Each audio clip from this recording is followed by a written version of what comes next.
My name is Carmen Hill. I'm the moderator today. I'll be introducing you to your fabulous speaker, Lee Judge, Lee Judge, founder of Content Monster. Lee is an executive level marketer with hands-on technical acumen to help businesses gain marketing and sales alignment through creativity and data. Lee is a digital marketing practitioner and a creative entrepreneur. Following his passion for creating engaging content, Lee is the founder of Content Monster, a content marketing agency focusing on creating multimedia business content such as videos, podcasts, and virtual events, then helping marketers to squeeze the highest possible ROI out of those assets. So welcome, Lee, and you should take it away. All right. Thank you. Thank you. As a content creator, you got to create content. So I always have a camera rolling and a mic mic'd, all right? It's funny, that introduction was written pre-ChatGPT, but it sounds like it. I got to go back and have my doppelganger rewrite that, because whoever wrote that, probably me, it sounds pretty bad now. Anyway, so I want to tell you a little bit about my journey and some things that might can help you out if you're in the space where you may be thinking about saying goodbye to your job to be a full-time creator.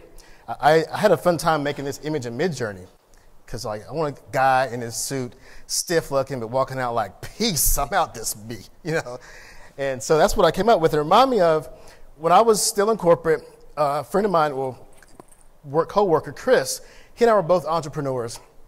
And every day we'd say, hey, so how's the empire going? Because we knew every night after work we were working on something, some kind of side hustle, some kind of business. And we were hoping that at some point we could come in and announce that we're leaving. In fact, we were both fans of the Chappelle Show. And remember this skit where in the skit you would see him announce that he quit and he would kick this trash can. And so it was like, okay, you ready to kick trash can yet? No, still got to work today. How's the empire? No trash cans yet. So that was our goal, was to someday come into the office and be like, I quit, and just kick the trash can somewhere. So until we get to that point, there's basically two types of entrepreneurs. Those that are entrepreneurs no matter what situation you put them in.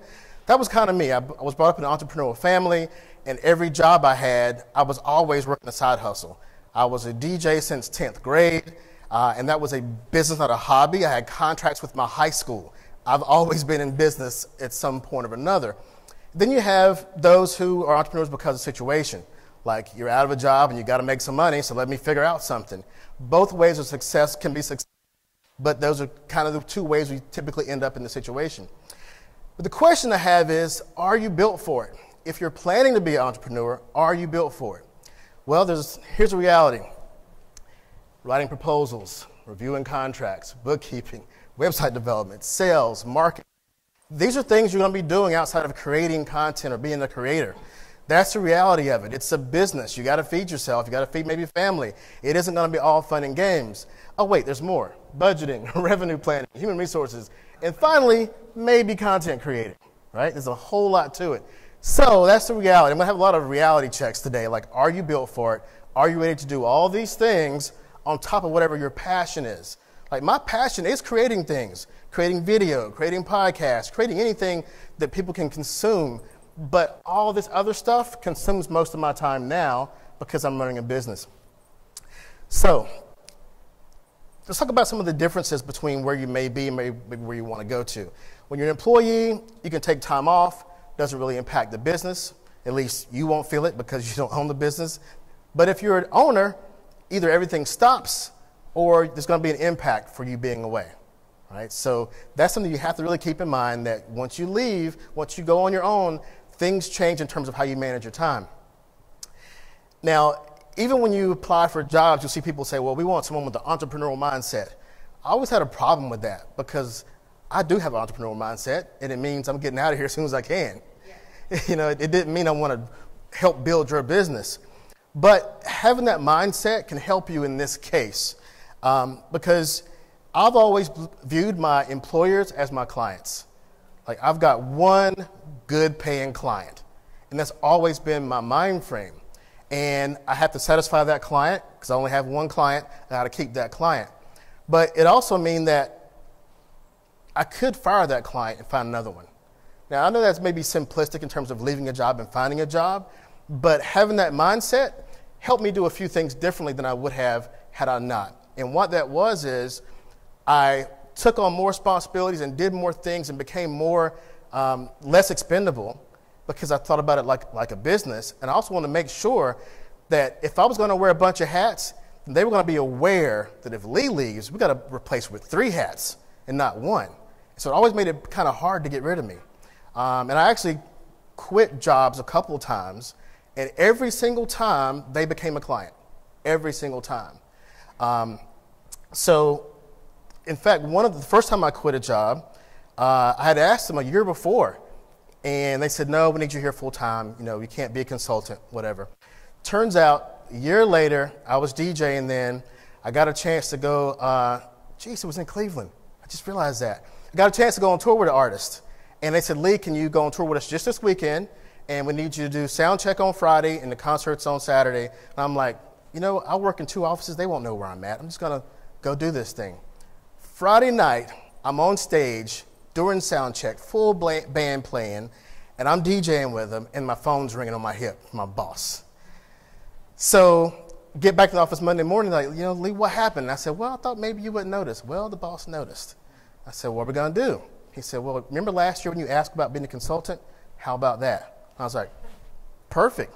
I charged them a lot more than I did as an employee, and I had freedom. So became a client. Something else about having these clients, once you leave, of course, you can have several clients, whereas your employer, you can only have 1 at a time. Well, maybe now after pandemics, people have 2 or 3, but in reality, you should only have 1 at a time. So that's something else that I like about being an entrepreneur is that you can have multiple clients, and even though you think of them as your main customers, your main employers, you can have several. So let's talk about planning the exit. There's a lot of different kinds of cultures in the companies you may work for, and that's going to really dictate how you act in this whole scenario. Is it a positive feel about having entrepreneurs in the company? Is it negative? Do you have to hide stuff? Can you be open about it? So in a positive culture, you can show your side passions, show how they contribute. Now for me, my first 2 major corporate jobs, I went in there saying, look, I'm an entrepreneur. I have a business on the side. When I leave here at 5, from 5 to 9 is my time. I'm going to work on my business. My first employer that I told that to said, look, at least give us 2 years. They had no restraints upon me, and I was there for 12 years, and my business grew. The second one, I told them the same thing. I gave them 8 years. They took me out to dinner and thanked me for being there for that long. They never constrained me. My third employer, a little bit different. They got one of my LinkedIn newsletters, the division got it, and said, hey, find out who this Lee Judge guy is and make sure he's still working. That was about 12 months before I quit, because it was a sign that there was not the right environment for the kind of person I was trying to be in terms of being an entrepreneur. So point is, as long as it was okay with the company, I was serving the company and building my business. But when they didn't like it, they lost an employee, and they had to hire 4 people to replace me. So in a positive culture, give them confidence that what you do will support their company as well. I began speaking at Content Marketing World while I was still employed. And I told them, hey, look, I'll bring back what I learned. I'll have meetings with the marketing team to teach them everything I found out there. I'm also going to speak while I'm there, coincidentally, because I knew I was going to build my brand and build my company. But I assured them that, look, you're sending me to an event that I will learn from, just like any other attendee. Don't look at it any differently just because I might benefit a little bit from it. And also, if it's positive, as I've done 3 times now, each one became a client afterwards. So you want to nurture those relationships while you're in there. Now, in a negative environment, it's a little bit different. So you got to consider how happy you are there in the first place. I mean, that may be the reason why you want to be an entrepreneur, to get the hell out of there, possibly. Build your side hustle while keeping clean lines between business and work. That should seem obvious, but I want to make sure I clarify that, because that's something you really have to be very, very conscious about, whether it be the time you spend, the money you spend, going to that conference on their dime and then passing out your business card. All that stuff can get you in trouble. Social media, depending on what industry you're in. Some industries, if you as much as like something from a conference or from the wrong industry, you're in trouble. So think about those things as well. No sharing of time and equipment. I mean, it can be really tempting if you've got a crappy PC and your company gives you a brand new Mac. Like, hey, I can now do Adobe stuff on this brand new Mac. It's tempting, but I'd strongly advise against it. I mean, sure, it's going to be against your policy, but at the same time, you could, but you don't want to do that. And then here's a key one too is be respectful of their time, but also ask that of them as well. I've had to tell a boss, like, look, you have no problems with me being here till 7 o'clock at night, but yet I told you I have my 4 hours. I'm going to do my 4 hours regardless. They may be like, well, Lee, why were you up so late last night? Because I told you I've got 4 hours on my own business. And if my 4 hours starts at 8 o'clock, I'll be working until midnight. So just let me off at 5 and that won't happen. I get it. You can't tell everybody that, but if you have a good relationship, do that and they'll start to respect that they've got a good person and they want to keep you. So save. Money, money, money. Save, save, save. I cannot emphasize that enough. A financial advisor, a friend of mine, actually, when I told him I was about to make the leap, he's like, okay, well, save up at least a year's worth of money before you quit your job. And so that's what I did. I set aside money while I had a regular income. So this was a year or two in the making, if not more, of planning to get out. It wasn't just a sudden leave. It was a long-term plan. And I made sure I created the ability to borrow from myself if things got bad or got slow or just got weak. Like, okay, where will I borrow money from? Because you don't want to end up going in debt the day you quit your job. So you want to be able to borrow from yourself. And don't let debt drive you back into the 9 to 5. So if you have money saved up, you say, look, I've got enough salary to pay myself for the next year. That way my business can get its feet up under it. And if I have to borrow some money from that money, I can do that without having to rush back to the job. Know your market. Know your total addressable market. It's funny, I just realized a while back, my dad, and I was like 12 years old, we were driving by a coffin factory. And I didn't care or think anything about marketing back then, but my dad was a business person. And he's like, you know what? That's a business right there. I was like, why? It's a coffin factory. He said, well, because at some point, almost everybody's going to need one of those products. I was like, got a point there. The total addressable market is almost 100%, right? So whatever industry you choose to work in, make sure that that's an industry that can actually support you, right? You want to make sure that if you're passionate about doing this thing, before you quit your job, make sure that thing can actually support you. I always say you can't get blood from a turnip. Now, I'll give you an example. If you have a podcast with people who want to get off their parents' couch, first of all, they don't have money. Otherwise, they would be on their parents' couch. So think about how your passion matches the availability. And I'll mention advertisers in a moment because if that's the case, you'll depend 100% on advertisers and nothing on your audience because they can't afford it. So you can't get blood from a turnip, what I'm trying to say basically. No matter how you slice it, you will not get blood out of a turnip. So if your audience can't afford to support you, if they can't be your number one client and pay you to survive, maybe you should think about either not quitting or finding a different hustle, different business. So, oh yeah, I didn't mention save, right? That was the most important probably of any of this. When I saved, my financial advisors, I told him, I said, look, I'm going to save. I got a year's salary set aside. I think I'm finally ready to make the leap. I can live off of that savings for at least a year in case the business doesn't work.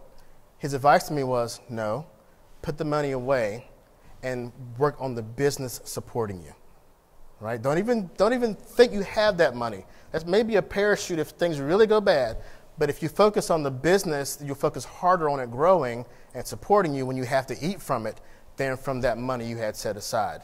And I'm proud to say 2.5 years later, I've not touched it yet. The business is supporting me. So my estimates, I needed 12 months. Depending on what your business is, you might can do it shorter, it may need to be longer, but estimate on what you think your numbers look like in terms of what you need to support yourself in the time frame it takes your business to return money to you. If you're borrowing or you have any invest in it, count the time you got to put the investment back, plus make some profit, not just I'm going to start day one and quit my job.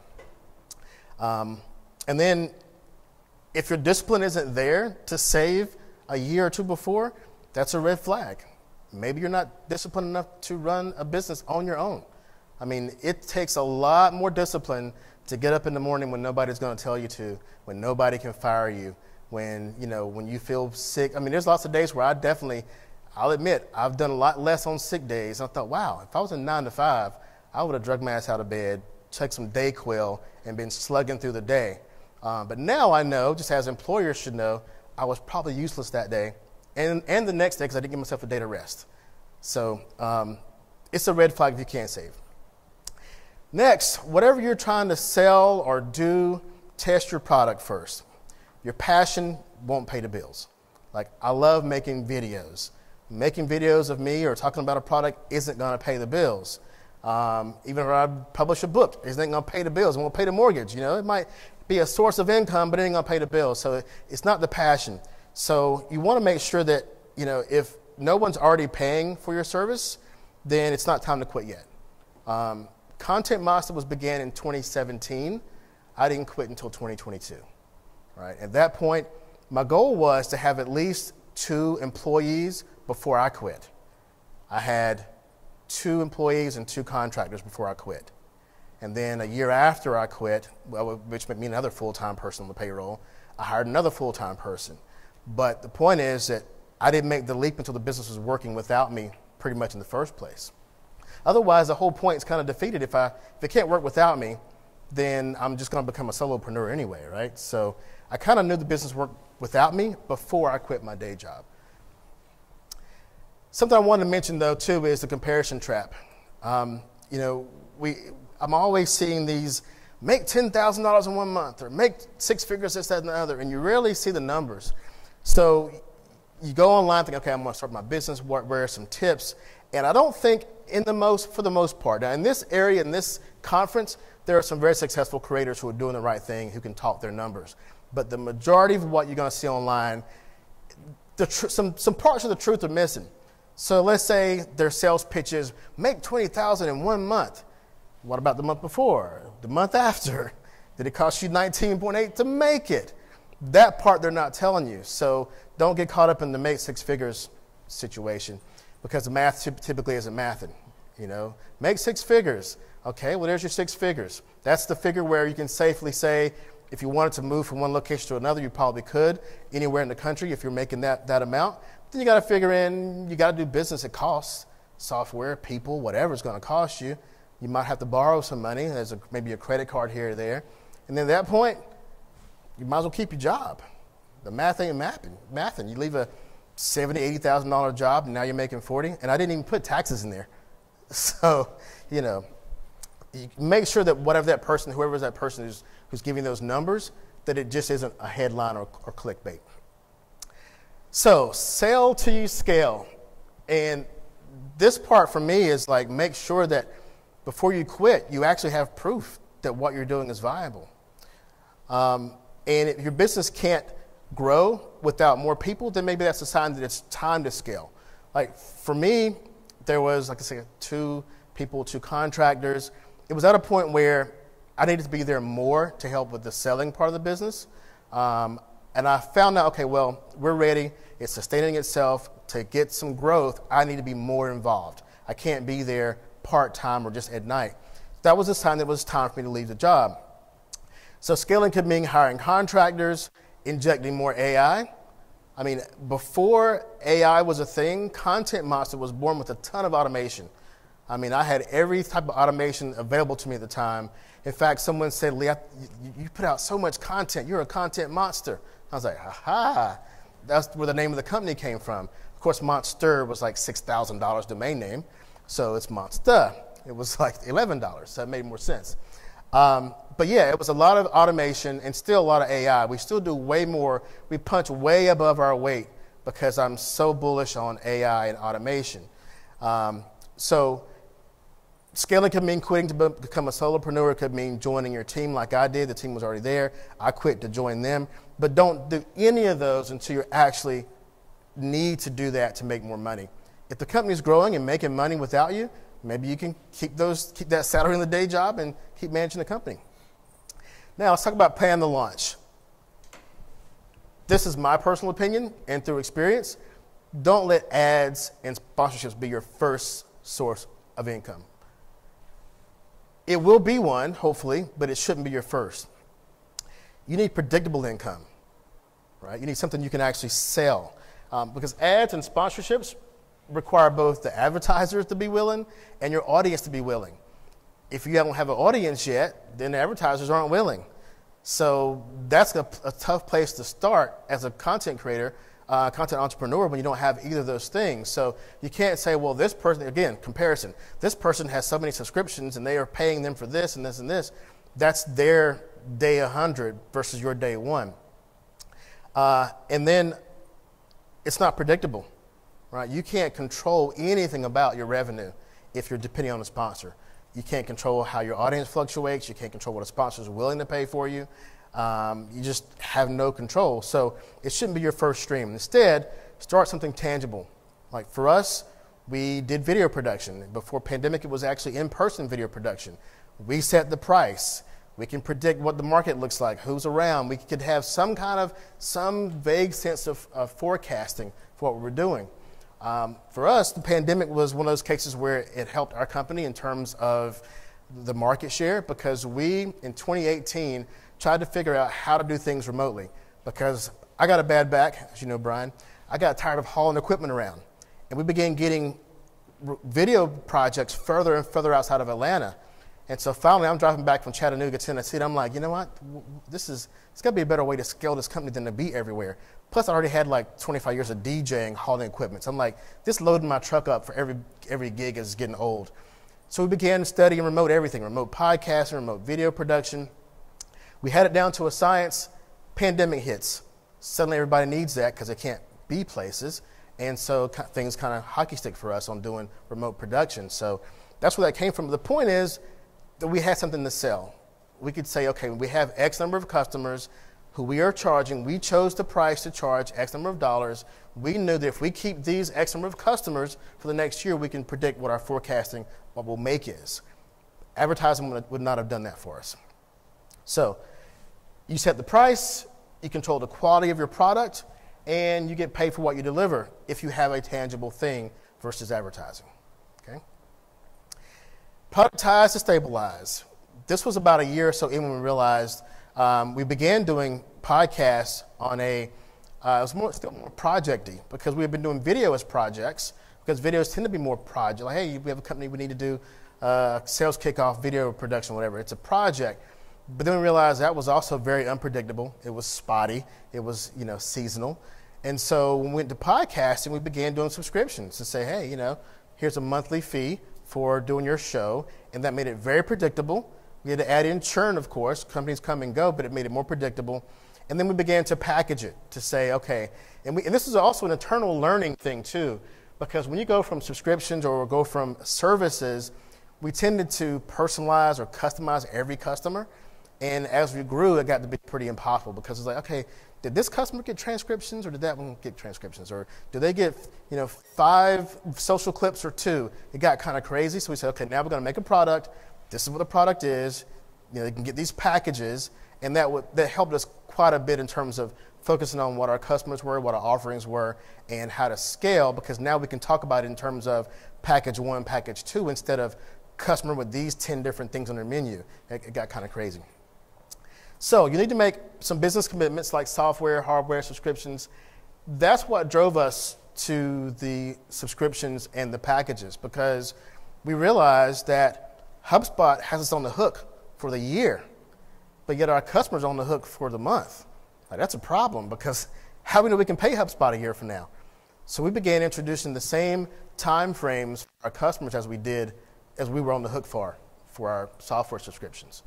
So none of our subscriptions for software, which is pretty much everything from HubSpot to Opus Clips to Transistor, whatever, they're all at least monthly, and the bigger ones are 6 months to a year. And so that tells us now, even when we have to do some really hard negotiating with our bigger clients, we're like, look, if you can't commit to X number of projects or months, we can't do business with you. And that gets to the part where you have to get kind of cocky. And it took us a while to get there. It's hard to say no to business, but it ended up turning out where we realized we just can't make commitments to the major platforms without having commitments from our clients. All right, so now it's time to quit. The fun part. So as much as we like to leave with a ball of fire, you do want to leave gracefully. So don't burn bridges. Coworkers will move on, and it could be resources in the future. You never know where they're going to be at the next company. We even have clients who've done that. We had, CMOs, their tenure is kind of short nowadays. So we've had a couple of CMOs who brought us into a company. They got let go by that company, and they go to another company and hire us back.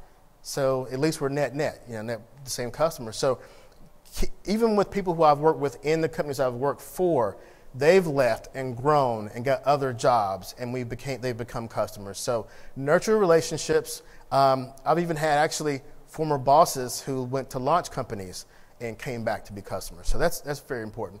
But then again, never say never. I mean, I'm 2.5, almost 3 years out now. I still won't never say never to going back. Plus, I'm human. I have a number. I have a number. But even with that number, I would take that money and just reverse everything. I'd still put it back into the business. I'd hire a new CEO and have that business grow while I'm still working that big number job. I'm going to be the same person. There's going to be a new client that'll get me full time while the business grows. That's not going to ever change. And then once you want to grow your business, decide if you want to be solopreneur or a growing team. In fact, there's actually 3 stages there that I've learned recently. There's solopreneur, there's lifestyle business, and there's a growth business. Right now, we're just above lifestyle business, which means that basically everybody's getting paid and the company's getting a little bit of money more each month. It isn't really a great growth business right now. In other words, it's nice to look around and say, wow, 5 people are living well off of this business. But then you look at the bottom line like, well, the company itself didn't make a lot of money this year. So you have to figure out, okay, I'm past solopreneur, now we're lifestyle, now we're heading for a growth business. That's a stage you have to keep in mind. As the saying that's been often credited to Nelson Mandela, if you want to go fast, go alone. If you want to go far, go together. There's some caveats to that in this scenario. So don't rush to hire. Actually, some advice I got from Joe probably 3 or 4 years ago from one of his podcasts. He was mentioning how, contractors and freelancers can be your friend. So that was like my original plan was 3 full-time employees before I quit, but it ended up being 2 and 2 employees and 2 contractors. And even now, our first thought is, can a contractor do that? We've learned once we got into business and all the taxes and employee stuff, and then even states. I mean, our first hire was in New York. God, we learned a few things. I would have thought you were being political if you said, oh, don't hire people in New York or California, until I did it. And I was like, holy crap, maybe I should have hired in Georgia, North Carolina, or Ohio. I learned a few things. So don't rush to hire. Contractors are your friends. Look for a great employee number 1. And in my case, I learned that hiring somebody with your same skills isn't a bad thing. The typical advice is hire people who do what you can't. But for employee number 1, I think it's a little bit different. The person I hired, I had to ask him, dude, you can do everything I can do. Why aren't you doing it? And his answer was, I want to sleep at night. And so he can do everything I can do pretty much.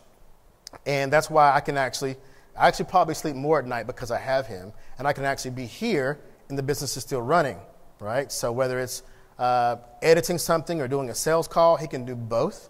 So I would say in this case, it's good to hire somebody who can duplicate you. And plus now that he can do either one, whether it be a sales call or, I still love to edit. I haven't probably edited anything in the past 1.5 years or so, even though I still love it. It's good to have people who have that kind of diversity. As we grow, we can specialize more and hire folks who can do just one thing really well. But early on, I think it's good to have some diversity. All right, so now that you've figured out how to leave, how to plan for leaving, how to start your business, and maybe how to grow your business, I want to remind you again, don't leave in a ball of fire. You want to keep those relationships. But I hope that one day when you aren't able to leave, you can leave with this kind of joy. Hey, everybody, got an announcement to make. Ding, ding, ding, ding, ding. I quit. Everybody, excuse me. Got a quick word with you. Kiss my. Can you type a memo of that and send it around?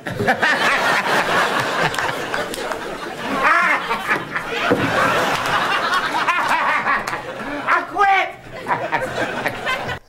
All right, this is it, guys. Thank you.